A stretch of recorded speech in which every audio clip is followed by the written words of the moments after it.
Hello, everybody, and welcome to Loon Calling, a podcast dedicated to Minnesota United Football Club. My name is Ari, and I am your host for today. I am back. We are all back, actually, not just me.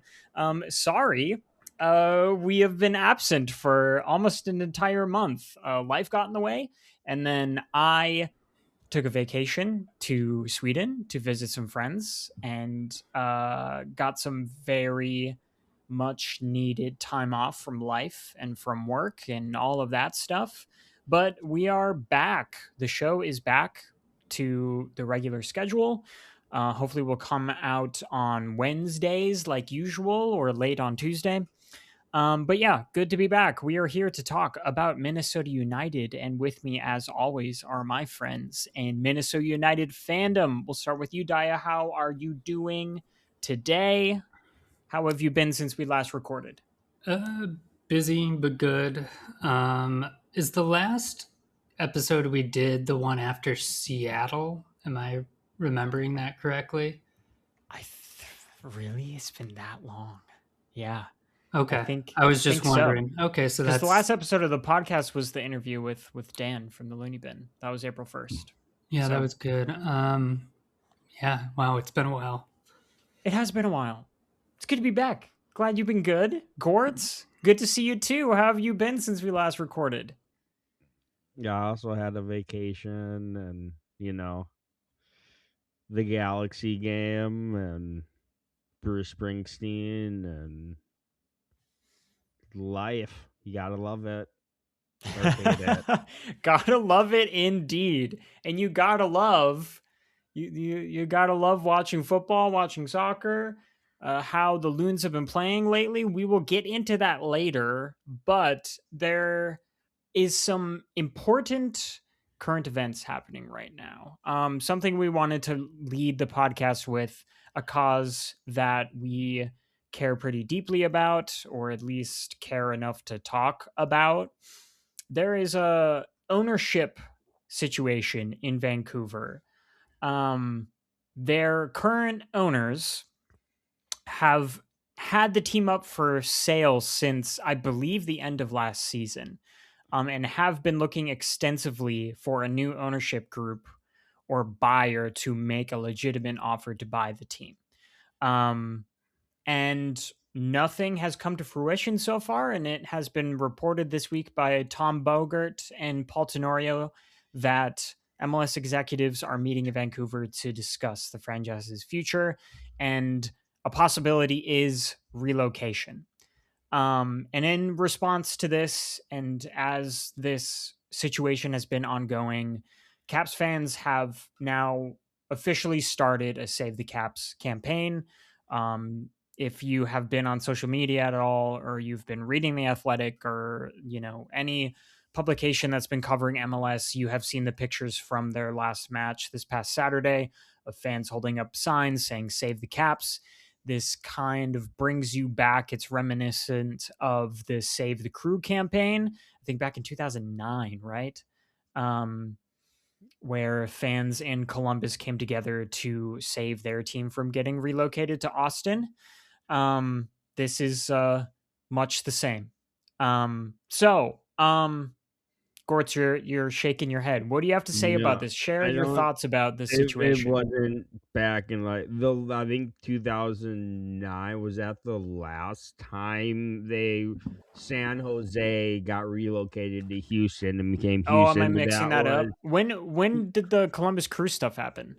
it was, and then it was like within 1 or 2 years after they had saved the crew that Austin was announced that they had an expansion. Okay, That was they that had 2014 then? Here, let me. Google is free. Yeah. I mean, Austin only entered in 2021, so it was probably late teens. That was before my time of paying attention, but 2017, 2018. 2017. Really, it was that recent? Mm-hmm. So yeah, sorry, I got that date wrong. I was mixing that up with the last time a franchise got relocated, right? No, that was Yeah. 2006, I think. Yeah, it was sometimes in the 2000s where San Jose got Yes, got relocated to Houston, right? And they got turned into the Dynamo. Mm-hmm. Yeah, okay. Sorry, that's what I was mixing it up. But nevertheless, it reminds you of the Save the Crew campaign that happened in 2017. Gorts, what are your thoughts on the situation that's happening in Vancouver? I mean, it's rough to see this happen again. I mean, it's part of part of life in Vancouver, one of their, big things. Although, I mean, it is hard to if they do stay, I'm glad, that they're gonna build their own, soccer specific stadium and not have to look at the horrendous turf that is, where they play now, but all the way, save the and I think like Saturday was like the they aren't gonna play another home game for like 3 months or something. I think because they have to now get the stadium ready for the World Cup or something. I mean, you look at it and definitely, a city, like Vancouver deserves an MLS team. It's their support is you gotta love them, and as much as seeing them play, at what was it BC Place and does not look good, and it's not pleasing to the eye to watch at I think for most. So, but then what was it like Saturday was like they won't play another home game for 3 months or something.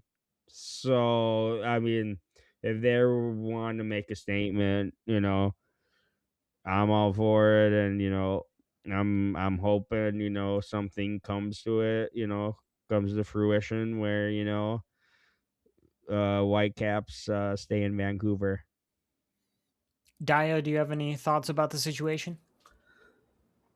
A lot of confusion because I admittedly don't fully understand the economics of buying and selling an MLS team because, like, partly because a lot of these meetings and discussions are going to be happening behind closed doors. And it sounds like even, I think it was the mayor of Vancouver recently put out a statement like demanding that the owners come clean about what it is they're actually asking for, like whether that's in terms of an asking price or some other way in which the city or the province of British Columbia needs to kind of try and meet them halfway.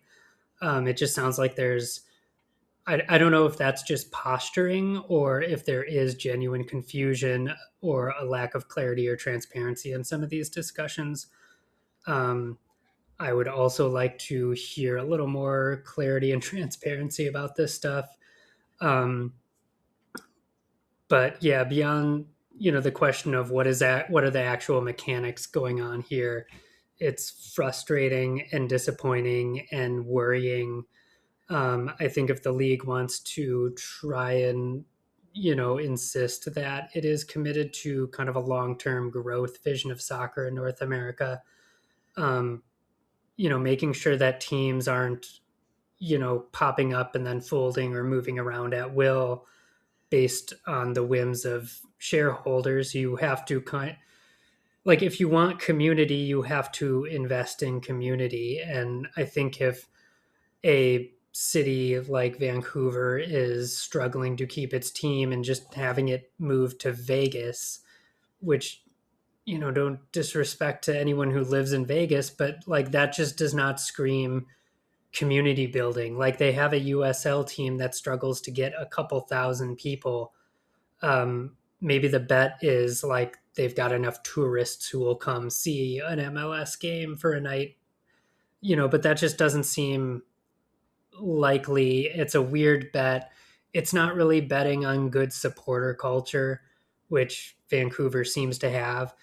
It's also worrying as a fan of Minnesota, a resident of a USL team in Madison. That's a different dynamic. But like, if a city like Vancouver is struggling to keep its team, like that's concerning about like the long-term viability of any team in a smaller, like Midwest city or Middle America city. Like if Vancouver cannot pull in, I understand there's issues with the stadium. Vancouver's got like a really intense economy, but like if they can't find a way to make an MLS team work there, then I don't believe that this league is as stable as it promises. A lot of this is also probably because of MLS's own design. They have steadily been increasing the price of setting up a new club. San Diego just a couple years had to spend $500 million just to get the name. Um, that's something MLS could, if they so desire, decrease. But they've essentially decided to make this a league of the wealthiest of the wealthy. Um, and that leaves opportunities for leagues like USL or the Canadian Premier League, but it's not really I think it's a model where they've kind of backed themselves into a bit of a corner.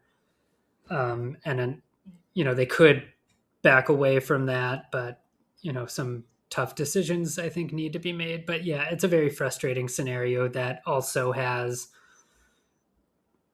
troubling implications, I think, for the league as a whole and for other teams as well. So we'll be keeping an eye on how it plays out.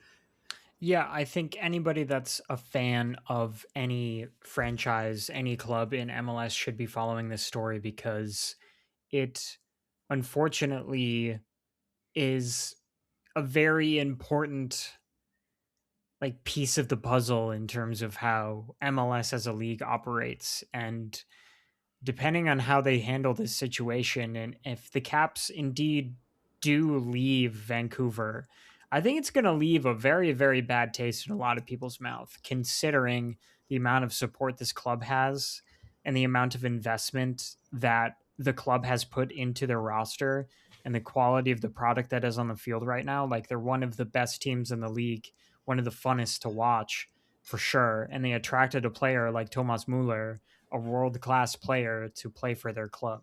So the fact that the club can be doing pretty much everything right in the footballing aspect of things in the last 18 months is now faced with a situation that is seemingly, at least recording or according to the club itself and reporting around it, that they just cannot attract a buyer. Like it leaves questions of just like how high is the price, how high is the valuation, is that valuation artificially inflated because of, like you said, San Diego needing to put $500 million into the league before they could even get the right to the franchise, and then you have to invest more money into the stadium, and then you have to invest more money into hiring the staff to run your club, and then you invest more money into players. Like, I think MLS has a responsibility to keep the club where it is because of the club's history in that community and how much support the club has. So you would hope that the league would find a way to make something happen, whether it is maybe a temporary stake in the, I mean, MLS owns all the franchises, obviously. Like it's a centrally controlled league. But if the league can find a way to offset some costs to make the ownership more attractive to buyers, and also if the league can help secure a fucking stadium for this team to play in so they can make some fucking game day revenue, maybe owners will actually be interested in owning the club. Because at this point, I kind of understand if they are tied to BC Place where they have to like share a non-significant or a very significant portion of their game day revenue, which is still to most clubs the most money that they make, the most revenue that they make is from ticket sales, is from like merch sales at the game, but also just like the price to get into the match. So in my opinion, the league has a responsibility to do everything in their power to keep the Caps there. And if it turns out that they move, I think, at least I can only speak, I'm not going to try to speak for anybody else. Speaking for me, I already don't like the league very much, but if that happens, why would I invest my time and my energy into supporting my club if at any point in time the club can just be moved somewhere else? And also, being a Minnesota sports fan, there's also kind of some baggage in this state for that. If you remember, we had a NHL franchise here called the Minnesota North Stars that this pretty much exact same scenario happened. They got moved against the fans and the culture of the game to Dallas. So like it's against sporting culture. It's against like all of the goodwill that like this like all of the work of the supporters of the Whitecaps. It would just be absolutely horrible if it moved. And I think the league can do a lot and should do a lot to keep the Caps where they are. So I really hope they find a solution to this. I don't know what the solution is because, like you said, Daya, um, I don't really know the ins and outs of the economics of how an MLS club, especially in Canada, works. Like, I don't know how much different it is to run a club in Canada, tax wise or and the club's relationship to the municipality. Like, I don't know how much different that is. So we're just gonna have to wait and see, really. And I hope it's the outcome we all want, which is the Whitecaps staying where they are. Any other thoughts on the Vancouver situation before we move on to the LAFC match? From what it seems like to me, it seems like all the some of the potential investors that they have, if they were to relocate, all have their own USL teams, which also kind of, because you don't want, if you do, relocate, you don't want like like a San Diego to happen again, where was it the San Diego Loyal in the Oh, the Loyal, USL, yeah. and then they went under, kind of, because I think they really had no, like, I think they went under like even a year or two before San Diego even had kicked the ball. Yeah, you definitely want to avoid a situation where MLS is going to be stepping on another franchise's toes, which would also be horrible. And not a huge fan of the situation that happened with the San Diego Loyal either. Daya, what were you going to say? Yeah, I was just thinking about how like unique. I mean, we made some jokes before starting recording that like Ryan Reynolds should just buy up Yeah. Vancouver. But like it's important to remember that one of the benefits of a promotion relegation system is Reynolds could buy Wrexham down at the 5th tier and kind of slowly over the years make improvements, and as you slowly kind of accumulate more cash flow, you can kind of reinvest that. Whereas like the asking price for an MLS club, which really can't go anywhere, you can try and qualify for CONCACAF and that's about it. But that asset has like an insane upfront asking price and there's nowhere for it to really go. You can try and like build a bigger stadium to increase match day revenue, but that increased match day revenue is just going to offset the cost of building the stadium. Like, so I think I don't know if like the solution is promotion relegation, but it does speak to just the way in which the way MLS has kind of tried to get on as high of a perch as it possibly can and just stay there, like get so far out of range of like USL tier clubs. Um, but that also kind of, like I said, can end you up kind of backed into a corner where you have this sort of situation and no easy way out.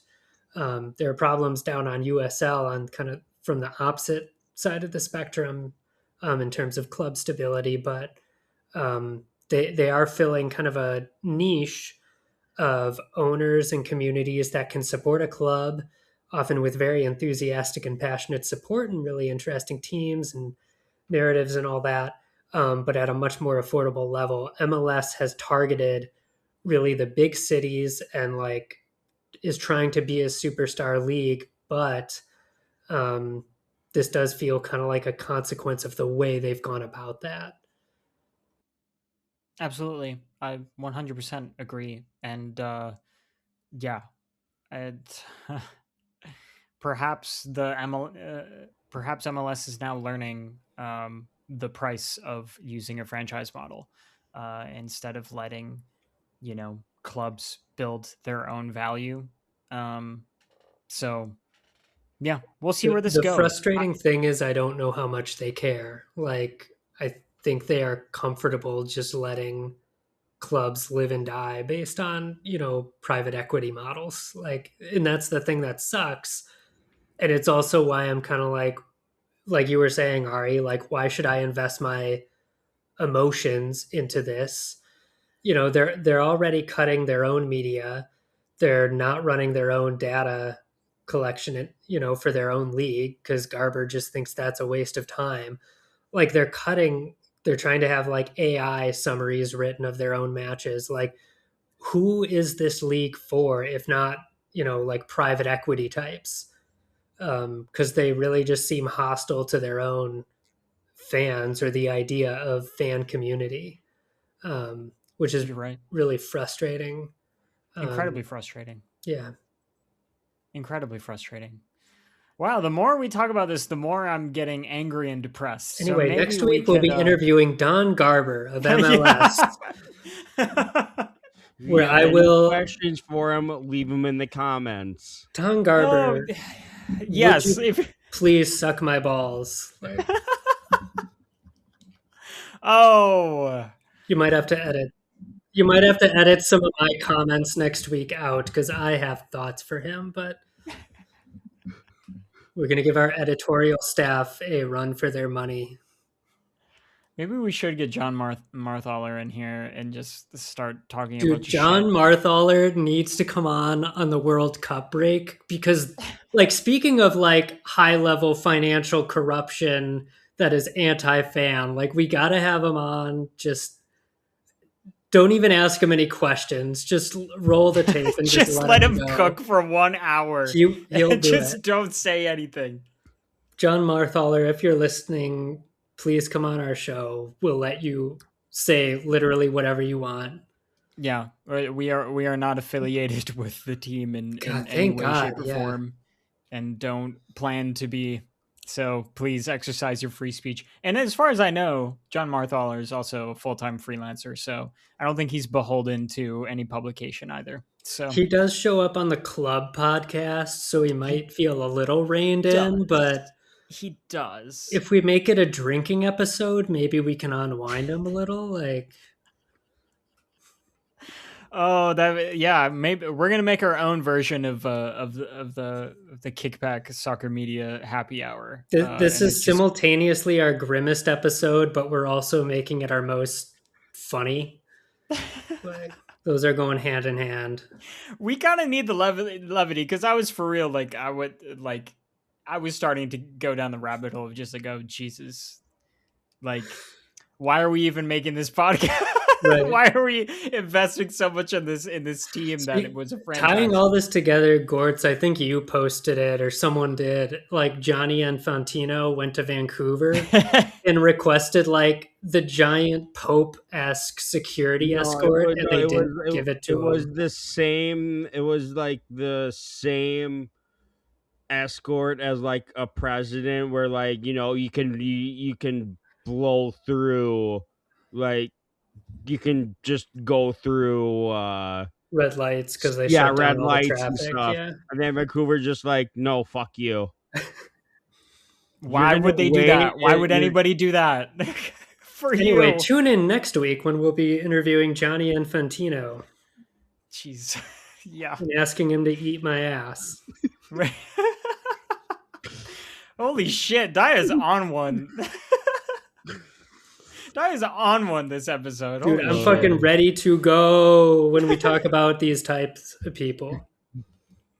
All power to the working class. Viva la revolucion.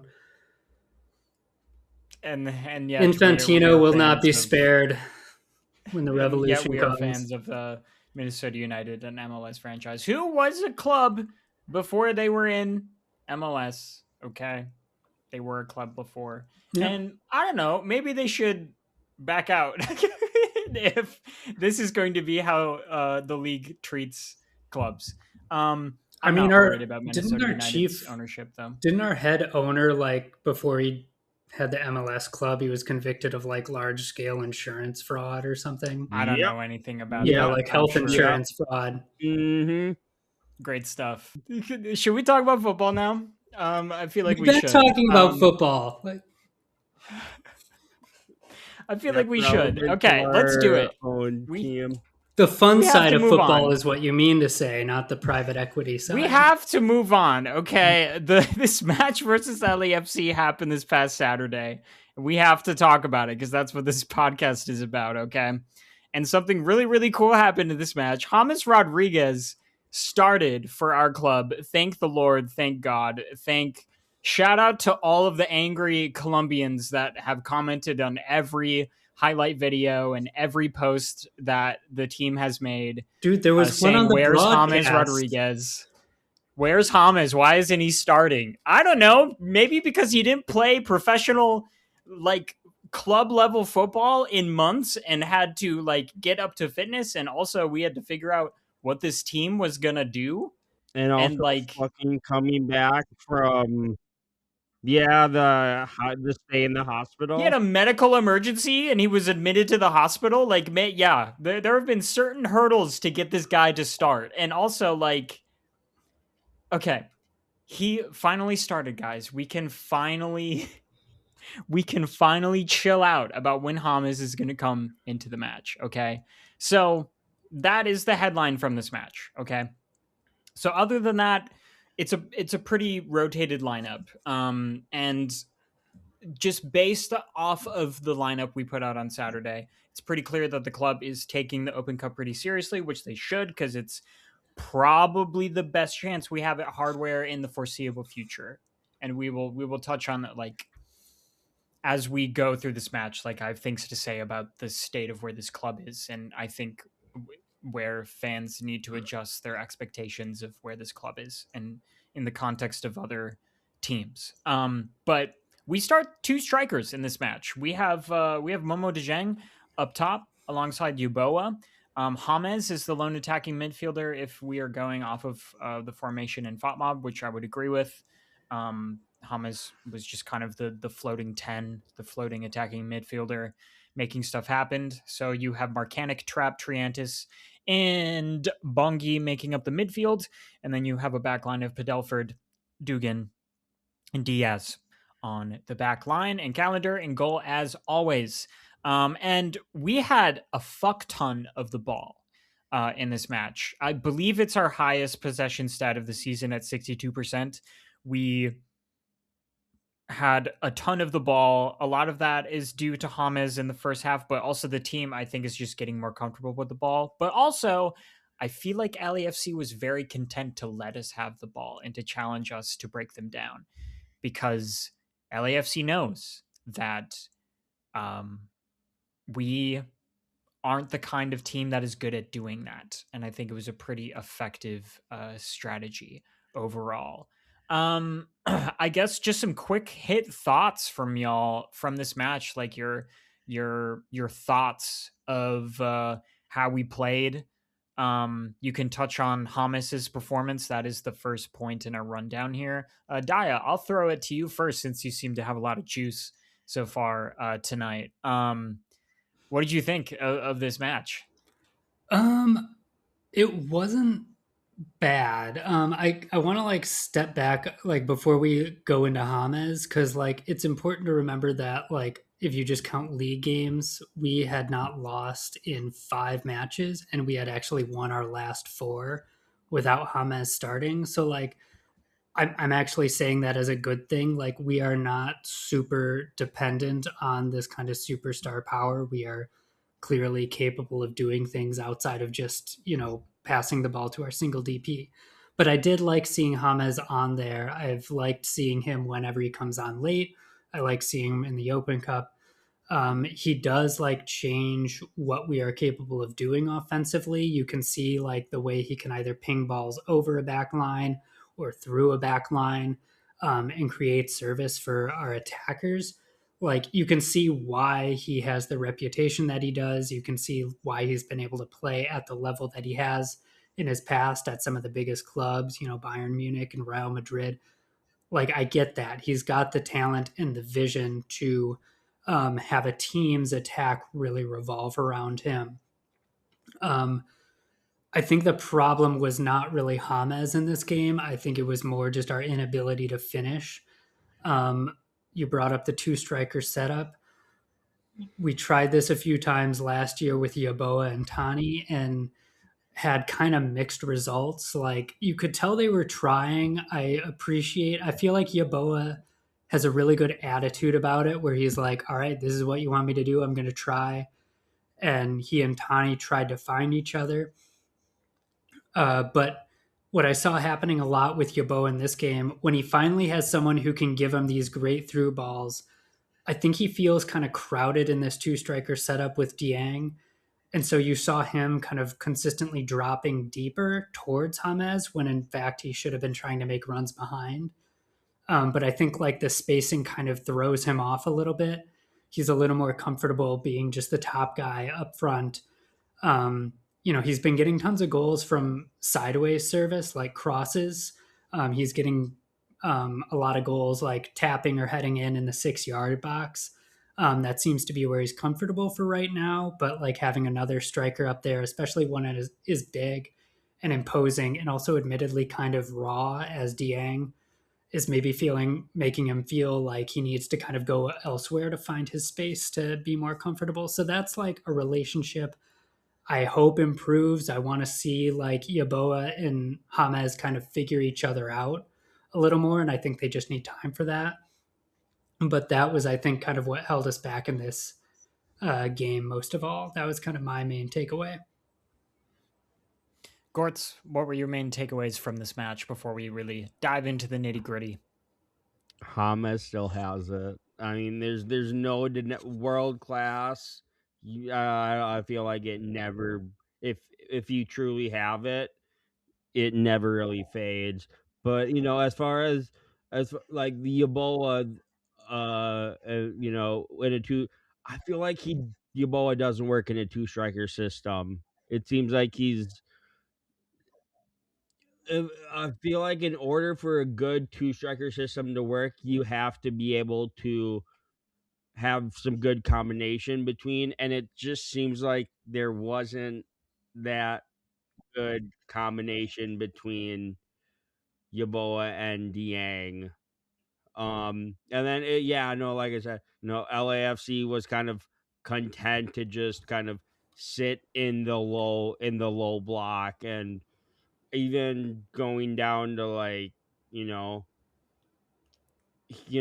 back to even Ramsey, and even in the Heath, it was really frustrating sometimes because we really couldn't break down a low block, no matter what. And, the only time, would just be cross, and, you know, yeah, that's, that It is, was a I guess, lot. It was a lot of that this match. That was kind of my main takeaway is just like James, like no notes, like absolutely no notes for that guy's performance and the amount of chances that he created just off of his foot. But honestly, like I think the whole midfield, like the whole team was progressing the ball up the field very, very well and very, very easily. But also LAFC was sitting in a very, very low block and they were not pressing at all. They were letting us do that as well. But also, James looked extremely dangerous shooting from distance as well. He had some good shots, and like if he can get that going consistently and we have threat from distance, if you can get Triantis to get some shots from distance as well, I think it will force teams to kind of press higher up the field to kind of challenge. But as of yet, we've yet to prove that we can really be threatening when teams are sitting in a low block. And I think that has extended to other performances as well. I mean, you look at our last round of the Open Cup, a team in a lower division could sit back and just kind of stifle whatever we were trying to do. So the team really needs to progress past that. And I agree with the two striker setup. I don't think Yabo is comfortable in it at all, but also just our attacking pieces in general seem to half a step slow. And I think I'm going to blame that more on the chemistry of it all. Of like, these players just need more time to anticipate what James is going to do. And that just comes with time on the field. Like, you can't really simulate that stuff in training. He needs more minutes. And I think based off of James's performance, I think he's kind of your best chance to get a result against a team like LAFC. Like, if the team is going to demand you to be the one to create the chance and to put the chance away instead of it happening, off of a repress or off of, just high pressing in general to create a transition moment high up the field, LAFC isn't going to give you that because they want to be the one to counter. So they really aren't interested in pressing higher up the field. So not to bring it to the Open Cup match, which is happening tonight as we're recording this, but like I think this team's best chance to progress, if they're actually interested in progressing further than the way they were playing in this match, is to just give James more minutes to see what happens, to see if this team is ready for a player of his caliber to even create the chances. But if the team can't take advantage of the chances created, there's not even really a point in investing in a player of James's like profile and caliber. I don't know. What do y'all think of that? I kind of carried it in a more high level direction, but that's just kind of what I thought about it. I think I'd agree if we were paying James more. Like the fact that he's not even on a TAM deal, I think we kind of had a mutual understanding, like we are going to be your gym in the lead up to the World Cup, and afterwards we can maybe see if you want to stick around longer. But I think, like I said, we've proven we don't need him to get results, at least against like mid-tier teams. I think, and I also think it's different against a team like San Jose. LAFC is gonna like sit in a low block and try and hit you on the counter with, they've got Buanga. They didn't have Son here, but they've got Son, and David Martinez is proven to be pretty good. Ordaz is pretty quick. San Jose is gonna play. They're gonna try and have more of the ball and apply more pressure. I'm not saying James can't contribute in a situation like that in terms of us maybe trying to maintain some possession and have a little more control of the game, but he's probably not going to be as important defensively.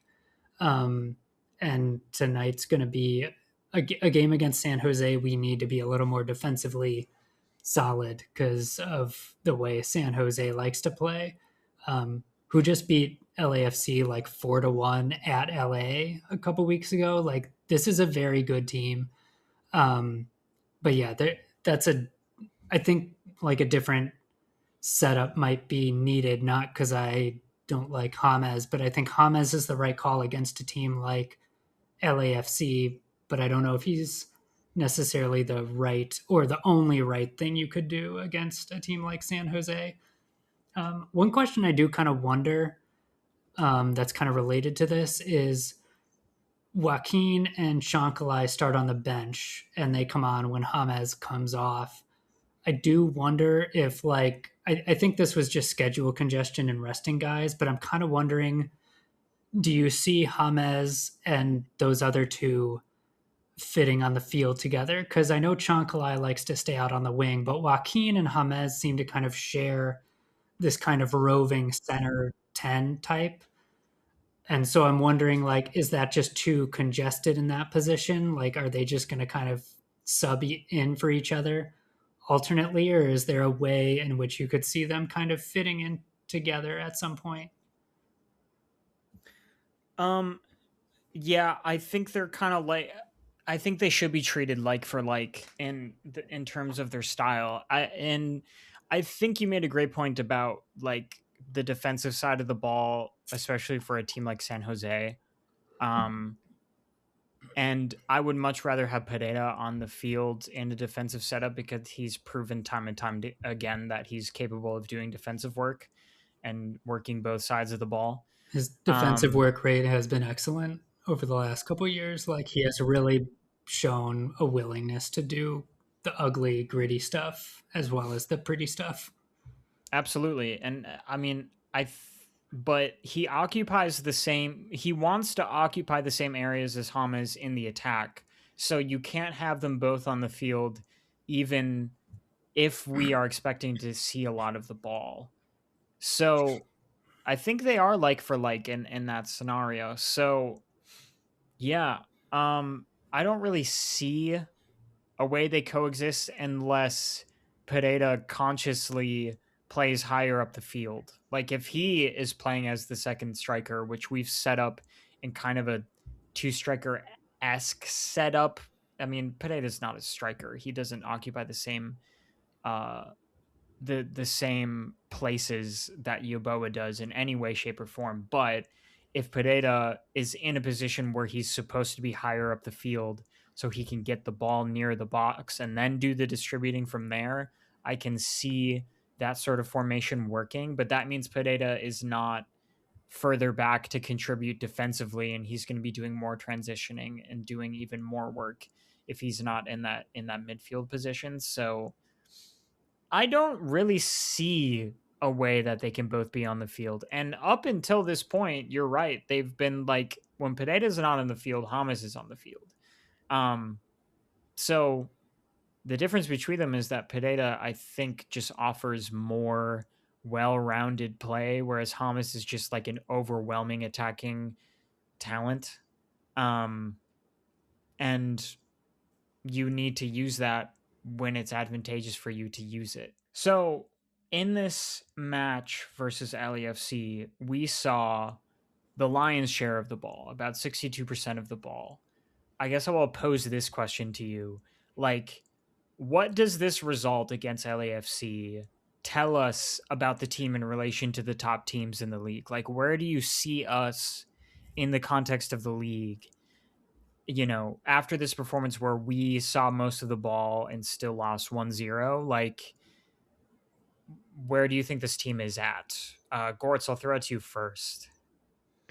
I still think I'd still put us in as a playoff team. I wouldn't put us as like a top 4 team, but I'd still put us as a playoff team. You're talking about in the context of the Western Conference, you wouldn't put us top 4? Yeah, yeah. Well, yeah. Well, as far as Western Conference, I wouldn't put us in top 4, but I'd still put us in the playoffs. So 5, 6, 7, somewhere in Yep. there. Yeah, I'd throw us somewhere in there. Yeah. What about in the context of the league as a whole? Where would you I'm not asking you to do like a prediction of where we're going to fall in the supporters shield standings. Although if you want to predict that, I do have a prediction of where we will fall. But like what do you think the tiers are, I guess? Like what the top tier in your mind, what what teams are in that top tier and how does Minnesota United compare? Are we in the lower part of the top tier? Are we in a tier lower but on the higher end of it? Like where would you say we fall? I mean, if there's maybe 5 tiers from supporters shield to uh Spoon contenders. Sporting Kansas City. No offense. Yes, they undoubtedly They, will, they will deserve win it. this Like, spoon this year. I want them to be better, but like until they're better, I can't say anything nice about them other than that they have Dejan But yeah, Jovovic. Like, I'd probably put them in like maybe upper tier 3, maybe. If we going off of a 5 tier, I'd put, the title favorites, heavy contenders, and then I'd put us, just the chasing pack. And I'd put us up there in the chasing pack for. What about you? What about you, Dio? Where is Minnesota United in the like landscape of MLS? You can put it in terms of the Western Conference if you want, or in the Supporter Shield standings. I mean, the Western Conference is, I think, stronger this year than in the last couple years. It's crazy how that flips, like on a dime. Well, yeah, I mean, every couple years, I think, projects kind of wax and wane. That's to be expected. But like this year, San Jose is currently several points ahead in the Supporters Shield, with Vancouver close behind. And then you've got Nashville, followed right now by LAFC and Seattle. Like that's pretty Western dominant for the time being. And like San Diego is really struggling right now, but like I could see them figuring it out. They just have a lot of talent. They did really well last year. Like I suspect they'll climb as time goes on. The World Cup break is going to do San Diego very, very well. Yeah, I actually fully expect them to be very strong when they come back from the World Cup break. So yeah, and they're currently, you have to remember, they're playing with one hand tied behind their back because they're not playing Chucky Lozano, but he's taking up a DP spot, so they're kind of stuck. But if they could get rid of him before the summer transfer window, that would just unleash them for a last minute run. I mean, they could do solid just with Dreyer right now, but imagine if they get another DP. In any case, I agree with Gorts. Like, I don't think we learned anything super deep from this game. I think LAFC is a really solid team who admittedly were kind of gassed. That was kind of our opportunity to maybe squeeze by a win against a better team. But I think they are a better team. I think we're kind of like bottom half of the playoff contenders in the West. Maybe like James clicks and he decides to stay for the rest of the season and we're able to kind of squeeze into fourth or third.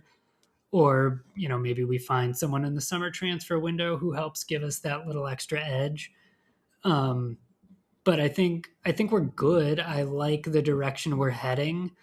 I like that it's not actually, coming and going based on whether or not we can convince James to stay. Like, I think we've got a lot of really good players who are figuring their place in this team out all on their own. And just seem excited to contribute. Like, that to me is way more exciting to watch than, waiting for James to announce that he's going to stay for the rest of the season or retire. Like, and I think Cam has done a really good job of basically catching the team that, like, last time we recorded was in kind of this death spiral after getting schwacked by Nashville and then Vancouver. He kind of stabilized it with a very boring but controlled game against Seattle, and then several, very competently executed wins. Like, he's just building like a much more broad, firm foundation that I think is going to pay off in the long run. And I think is going to lead to a solid 2026 season and also set us up for more long-term success. Like, as you have guys like Chonkalai, Joaquin, Yaboa continuing to build chemistry, assuming none of them leave, I think you're just building a kind of core group of guys who seem really bought in. They really want to push themselves. They really want to work as a team. So like overall, I feel really good. I'm not really upset that we lost to LAFC, who, are consistently willing to spend big bucks on big players and build around them. So it really, like, I agree with everything you said. It's really a story of two clubs that are in two different markets and two very different stages in their development. I would say the floor was raised last year under Eric Ramsey in terms of like the base of what this team could do. And I don't know if the floor has risen higher this year, but it seems like the team is at the very least the floor has stayed the same and the foundation is only getting more solid. And now this year you're seeing like I think Morris Dugan is an example of like how this club is starting to progress. And also the breakout of Owen Jen is another example of just like, okay, Khalid El Ahmad is bringing in pieces that you can actually give them a couple years to develop, and they're actually proving to be, holy shit, these are really competent MLS starters. Like, I mean, we still Owen, haven't seen Triantis's ceiling for sure. no. And then we still have Trion. Like, we have, those are three young fucking players that still have time to really, really, really break out. Like, and really become, like, Dugan has already become a difference maker. Like, he is rock fucking solid on that back line. We haven't even talked about that. We're not even missing Boxy pretty much because Dugan has been that good. Like, and Diaz has been super competent, and like Padelford is a really good option when Romero is, as you know, needs rotation out of the lineup. And like this team is in a really solid place. Like much more solid than people were predicting, much more solid than I thought we were going to be honest. So like I agree with you. When we lost, I felt more like maybe a more exciting loss than I think I can remember in any loss last year. Like in this game, I could see a bunch of things that could happen with the team instead of like the things that didn't happen in that match, if that makes sense. Like seeing that the team is progressing in a direction, and but also being reminded of just like this, you know, please don't expect this team to beat the upper echelon of the league. Like if we make it into the playoffs, I think we can win a series against like let's say The RSLs, the Seattles. yes, exactly. We can win a series against Seattle, against RSL. Can we win a series against San Jose, against San Diego, against LAFC? No, I don't think we can. I don't think that would be possible. We just don't have enough talent yet. Like and this is a team that is transitioning into that. Hopefully, if the owner decides to open the pocketbook and sign difference making players, if we continue proving that we have a foundation where a signing like that is actually worth it, that you have a high floor, that you can then progress to the next level, it could be exciting.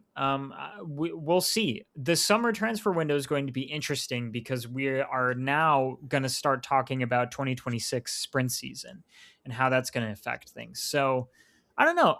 I think the team is in a really good place, and I'm very impressed with Cam Knowles and how he's handled it. I think he's turning out to be, I mean, we were starting to question things after the Vancouver match. I think like everybody was like, is this going to work out?" Okay, Like, to be fair, like it was valid, I think, to be questioning things in that oh, moment. absolutely, like the worst loss in club history. Like, Was it? it was fair.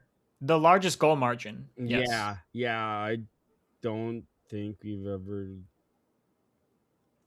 because it was lost. 6-0. We've lost 6-1 before, I believe. It was a 5-goal differential, but we've never lost by 6 goals or more.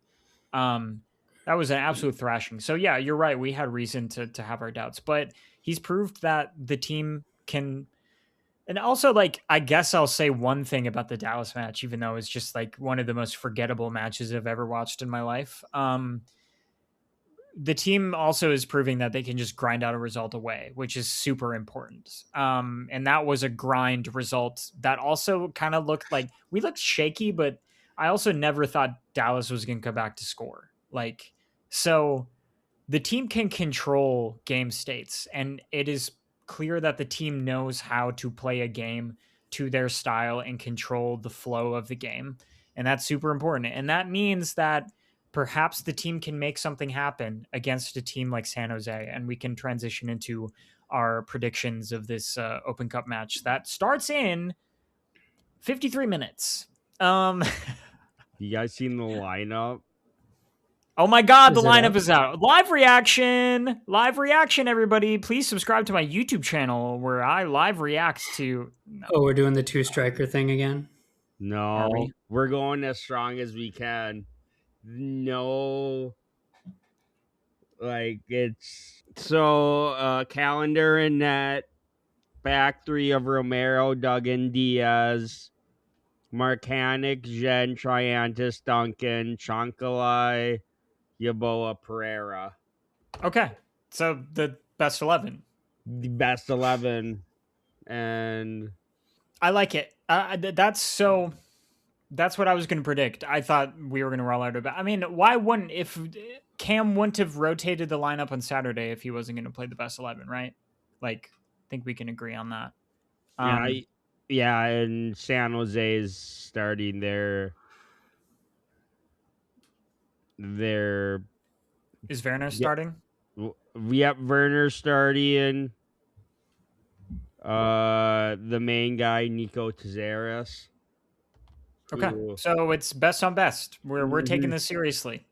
So I mean, Chonkalai has been our best like finisher and has been our best chance creator, and he has scored a goal on his own this season. Like Chonkalai has shown up ready to play, and he's going to be the difference maker. And it seems like Yaboa really enjoys playing with a player of his caliber. Like they are almost both operating as nines sometimes. I've also noticed that Yaboa has really liked drifting out wide to find space this season. So they're both kind of occupying that, but also the Pereira to Chonkalai connection, when Pereira gets the ball in the right channel and pulls the ball back and then spins around and looks for Chonkalai running up the left wing, has been a pretty important connection to this team so far this year. So, yeah, I mean, we know the lineup. How do we don't usually do predictions of like results or whatever, but like how do we think this match is going to go? How do we think we're going to play? Are we going to be more defensive and countering? Are we going to commit to high pressing? How do you feel, Dial? What do you think the game plan is going to be? Because San Jose is possibly going to be even the best opponent we faced so far, potentially. So Yeah, I don't feel super great going into this just because San Jose has been so good this year. Like, they went from, I think they got the spoon a couple years ago to Bruce Arena, slowly but surely turning it around into one of the powerhouses of the league. He just has a gift for doing that. Um, I could see us making it competitive. I don't think we pull through this, if I'm being honest. I think with San Jose's current form, the fact that it's at San Jose, um, I think they've just got a slight edge, but I could still see us getting a goal or two. I would hope that it's maybe at least a fun game to watch where we can actually, see some exciting bangers. I just watched Bayern Munich versus PSG, and that was 9-all. So I'm just in the mood for more goals right now. But yeah, I have to give the edge to San Jose, I think, if I'm trying to predict. But I think if we put our best foot forward, it's not a blowout at least. That's mostly what I want to see, like a controlled competitive game. Yeah, I think San Jose is going to take this, and like Dia said, just not an embarrassing performance, but show heart, show character, and whatever happens, and we go from there and on to Columbus on Saturday. yeah, yeah. I mean, I can't disagree. Like San Jose has proved that they are for real this year, and they have a lot of difference makers on their roster. Timo Werner being the one that sticks out to me. So I think this team has shown that they can gum up the works of attacks. But if the game against Nashville is any indication of where this team's level is at in terms of like defending attack that is that dynamic, like yeah, you just kind of hope that the team can keep it competitive, and then get some good transition moments. I think Chonkalai has proved that he's a very good transition player and can make something happen. So I think we will see us commit a bit more to defending. I don't think we're going to press nearly as high, especially when San Jose just is going to have the ball anyway. I think the only way you can keep it closer is if you commit a little bit more to defending. So don't be surprised if you see us kind of camping with a lower line than we want to play this year and trying to hit on the counter, especially with Chunkalai looking the way he does on the counter. And we'll just see what happens. We might be we might be recording our initial thoughts after the match later tonight. Hopefully we'll be attached to the end of this podcast. So if you want to hear the initial gut reactions, you will hear them right now. Hello, it's Ari from the future. I was just editing this podcast. We were planning on recording our initial thoughts, but then the match happened the way that it did, and I got kind of mad, and I wasn't, I wasn't in a state of mind to record, really. So here is Ari, after editing the podcast, here to share some takeaways from the US Open Cup match. I'm recording this the day after. Honestly, reflecting on the match, I think we all agreed that it was going to be a tough one, and I think Daya and Gorts both thought that San Jose would prevail, and they were correct. I am pretty happy with how we played, minus the pretty glaring defensive mistakes. They got my hopes up. Like when Chonkalai put that goal in to put us up 2-1. I was like, holy shit, is this team gonna do something? And then Tomas turns around on the other side of the field and decides to like totally get out of the way of the San Jose player, and he just has an open strike on goal. Obviously it gets deflected on net. I don't know how good the shot was if it didn't get deflected, but that's just kind of how the rest of the game went. It was just, defensive mistakes. People, I think the goal that put them ahead, was our defense pushing too high up the field and giving San Jose transition opportunities, like kind of losing your cool when you had. I think that shows just how young the team is and comparatively undisciplined the game plan is compared to Eric Ramsey. But I will take the offensive upside of this style of soccer any day. I think it's much more fun to watch, and I think this team is really competent and capable of playing up to the level of most teams in this league. So I'm pretty happy with where it is, but yeah, some pretty dumb and glaring defensive mistakes led to the Loons losing in this one. And San Jose is probably the rightful team to go on in terms of like on paper talent and how they've been performing this year. But it just kind of feels bad when if the team could have remained disciplined, they could have sought out a 2-1 win or even gotten a goal later when James was subbed in. I really wanted James to come in after we went up 2-1. That's not exactly how substitutions work. You can't just immediately plug a guy in, I don't think. Or maybe you can. I don't know. I would have liked to see James come in a bit sooner. But that's just how it goes. Even when the game is tied up, just like get him in here and change the game state. And, so that was a little bit disappointing, but just overall, like I think I'm pretty happy with the level of where this team is playing. And since that was our best 11 on the field, in my opinion, I think we have a lot to be excited about if they can carry this form. Obviously, the World Cup break is coming up, so that might be a loss of momentum for this team, but give credit to Cam. This team is playing very good soccer. And is playing really well with the ball. And so far, Cam is delivering on the promises he made at the beginning of the season in terms of the evolution of the team. Now, if we can get these younger guys some experience, I think this team can be really good. Because you got to remember, like Triantis, Gen, Dugan, Padelford are all very young players. Even Diaz are like young players that don't have a ton of experience. So you have to keep that in mind when something like that happens. And the good news is the more situations like that the team is put in, the more, hopefully, the more experience that the younger guys will take, or the younger guys will get. So I still think this is our best 11, despite, the defensive blunders. I think the offensive upside is really, really great. And then if James can be a super sub, or if it's a team we know, we're also building confidence in our game plan. If this team is a little bit more confident that we can play with the ball against even a team that is on paper better than us, then maybe James can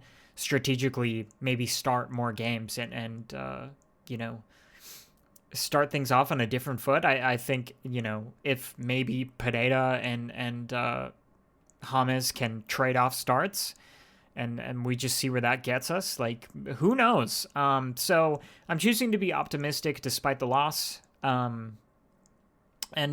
we will go more in depth about the match in the next episode, but I wanted to make sure I got some sort of, response to our predictions here and fulfill our promise. So hope you enjoyed it. I ended up cutting out the one more thing segment. Sorry, that would that it just wouldn't have made sense here, and also we didn't have anything particularly interesting to say. So yeah, one more thing. If that's your favorite section of the podcast, we'll be back in next week. But yeah, I hope you enjoyed this episode of Loon Calling. I'm glad that we're back. I'm glad we are back to our regularly scheduled programming.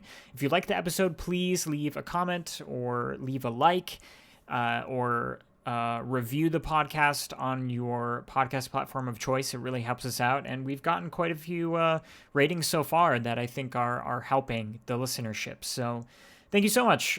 We really enjoy making the show, and I think the energy in this one was kind of evident. We had a good time recording this one, and it's easier when it seems like the team is in a really good place right now. So I hope you enjoyed, and you will hear our voices next week. Back to our regularly scheduled programming. Okay, bye-bye. Hope you have a good one.